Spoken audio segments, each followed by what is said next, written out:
അമേരിക്കയിൽ നിലവിൽ വന്ന ഷട്ട് ഡൗൺ ഇന്ന് 38-ാം ദിവസത്തിലേക്ക് കടന്നിരിക്കുകയാണ്.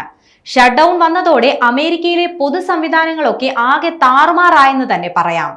ജീവനക്കാരില്ല, ശമ്പളമില്ല, അങ്ങനെ എല്ലാ സംവിധാനങ്ങളെയും ഇത് കാര്യമായി തന്നെ ബാധിച്ചിട്ടുണ്ട്. ഷട്ട് ഡൌണിന്റെ ഭാഗമായി അമേരിക്കൻ ഫെഡറൽ ഏവിയേഷൻ ഏകദേശം 5000-ത്തിലധികം വിമാനങ്ങൾ വൈകിപ്പിക്കുകയോ റദ്ദാക്കപ്പെടുകയോ ചെയ്തിട്ടുണ്ട്.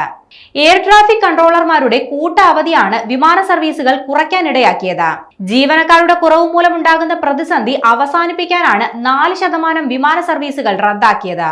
അടുത്തയാഴ്ച ഇത് 10%-മായി ഉയർന്നേക്കാമെന്നാണ് അമേരിക്കൻ ഫെഡറൽ ഏവിയേഷൻ അറിയിക്കുന്നത്.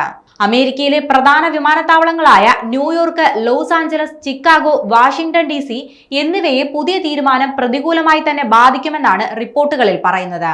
കഴിഞ്ഞ ഒക്ടോബർ 1-നായിരുന്നു അമേരിക്കയിൽ അടച്ചുപൂട്ടൽ നടപ്പിലാക്കിക്കൊണ്ട് ഡൊണാൾഡ് ട്രംപ് ഉത്തരവിറക്കിയത്.